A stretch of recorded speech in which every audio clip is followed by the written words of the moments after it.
The main reason a lot of people do not pass the three-part CWI exam on the first try is because they do not have a study plan. I'm going to give you tips that I learned back in 2008 to pass the CWI test, and this also works for API or NACE. I also use this for passing my senior CWI.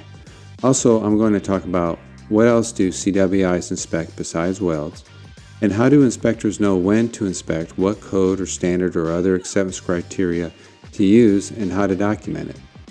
Follow to the end for a bonus tip on the most valuable dual certifications. Let's get started by looking at some items CWIs inspect other than welds and some work locations.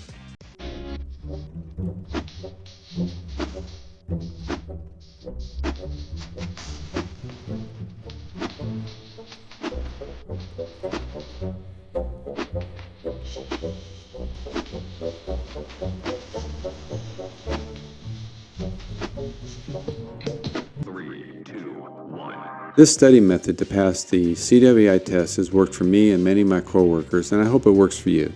It takes dedication and hard work, but you get out of it what you put into it. So first, depending on your level of industry knowledge, schedule a CWI preparatory class. They usually come in 7-day, 10-day, 14, or maybe even longer. Ensure the preparatory class is an approved proctor with the AWS so they can administer the test after the prep class. They will have a special code and date to put on your CWI application. Pick a class that's about 6 months out into the future. I used Real Educational in 2008 and I was very satisfied. I'm not paid by them, I'm just a satisfied customer. Next, complete your application with the AWS.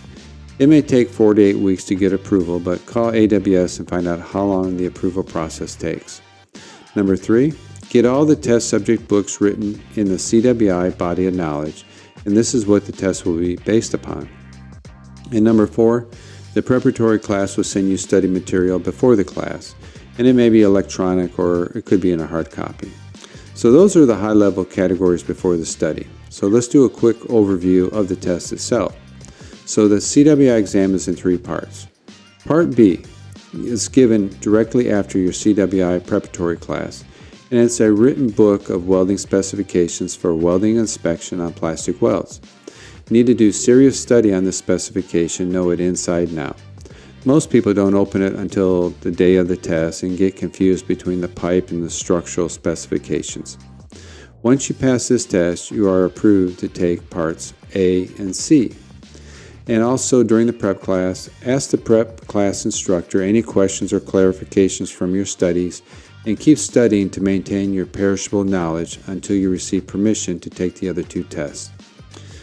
Now you received your AWS approval to take parts A and C. Part A, this is a computer-based training test at Prometrics and is the general knowledge test. It's closed book and it's all about your studying and your knowledge retention. Part C, this is another computer-based training test at Prometrics, and it tests your knowledge on your selected code book, and it'll be open book, and most people that I know take API 1104. There are a few other code books that you can choose from, but that's up to you. And because of the short time, you basically need to know this code book word for word. Now let's study the study plan. All 3 of these tests require strong memory recall. And I found the best tool to exercise the mind muscle is the simple flashcard. $1 will get you about 100 of these flashcards. Also, keep these flashcards organized into Part A, Part B, and Part C for your test. All right. So here's an example of some of the flashcards that I've made up for a couple of my API tests. Okay. And what you're going to do is very low tech. Is every paragraph of every book you're going to make up a question, and you put it on the front. You're going to cite the reference here in the bottom corner in case you have questions, and then you're going to put the answer to that question you made up on the back. And you can take these cards anywhere with you. So if you got some free time, you can pull out some of your cards and just go over them while you're studying. All right. And for the CWI, you're going to need about 6 packs or about 600 cards. Also, ask other CWIs for study material that they use for their tests. Again, make more flashcards from that study material. And continue to read over your Part B specification for your test, as well as your Part C code book when you're not using the flashcards. This will keep you familiar with the information location within these documents. Have you heard the rule of 100 hours? It states if you study 100 hours a year, which is 18 minutes a day, you'll be 95% more proficient than any other novice in the field after a year. Yet we don't want to wait a year because we have this thing called life going on, and we don't have a year to wait to be proficient. So we're going to rip the Band-Aid off, and we're going to study 30 hours a week for 3 months. That's 360 hours total study. Now, you can study 4 hours a day after work, or maybe all weekend for the next 3 months, and also walk around with flashcards in your pocket in case you have some free time at work or during lunch. Now, after 3 months of studying a minimum of 30 hours a week, you'll near the peak of the bell curve in learning. Then finish it off with your CWI preparatory course. In 3 months, personally, I'm at 100% saturation, answering all 600 flashcards 100% of the time. This information saturation, however, is perishable, and if I don't keep up studying, I'll start to forget some of these more minute details that tests like to ask. When I use this method, I usually score between 80 and 87% on my overall test. And this same information was reported by my other co-workers who use the same method. Now, I'm using the return on investment with my time. I study enough to pass, and I don't need 100%. Your CWI card will not show percentage you made on the test. It's strictly a pass or fail. Also, during the test, be sure to take a wristwatch with you because usually there's no clock on the wall and no cell phones are allowed. And I took a preparatory class for my CWI and API 570 in 2008 and using the same flashcard method, and I passed the first time. However, I did self-study only with flashcards and no preparatory class, and I did pass my senior CWI, API 510, API 653, API 1169, and API Source Inspector Fixed Equipment. So now once you pass your CWI test, you've met the minimum requirements to be a certified welding inspector.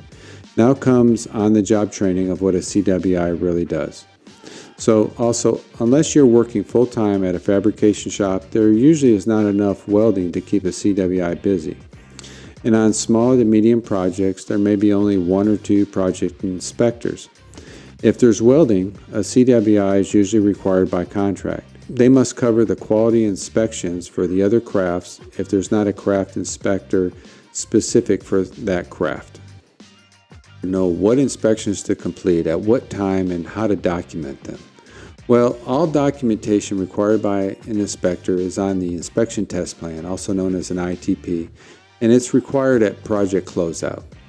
Any missing QC forms can cause a reinspection or even cause rework. So let's take a quick look at an ITP. So here we have a sample ITP, and the main attributes of the ITP are the inspection points, what inspections need to be completed. Next is the acceptance criteria for those inspections. Followed by that, who's involved in the inspections. Sometimes it's not just the weld inspector, it may be the client or maybe the contractor craft. Finally, how is the inspection recorded? What is the objective evidence that the inspection was completed? And these forms are all going to be required at project closeout. And then finally is your comments section. And typically this will provide additional information such as how often these inspections are required. Okay, so don't be the CWI who says, I only want to look at welds, because you'll no doubt be the first on the layoff list. And also, you'll get paid more when you do more and when you get more experience. So take every opportunity to do additional inspections. And as a member of the quality department, you'll be required to complete numerous QC ITP inspections to include bolt torquing inspections, material receiving, fabrication dimension inspections, perhaps field coating weld inspections, holiday test inspections, hydrostatic test inspections, material storage inspections, preventative maintenance, perhaps even structural steel inspections. Time for your bonus quality tip. Having been a quality control manager, quality assurance manager, and client representative on multi-billion-dollar projects, I can say the most valuable dual certified inspector to the project is the CWI, who is also a NACE Level 2 coatings inspector. Now the welders, they're brought in fast at the beginning and increase in numbers to the middle of the project, while the coaters are slow at the beginning and more at the middle and the end of the project. Since project leadership are always changing the project schedule, and this usually does not give the QC manager time to staff according to the contract, the QC manager can move the dual certified inspector from the pipe department to the paint department and keep him till the end of the project, thereby meeting the contract QC staffing requirements. Also, on small projects, a dual certified inspector can make more money. So keep this in mind and do not stop your education after you get your CWI.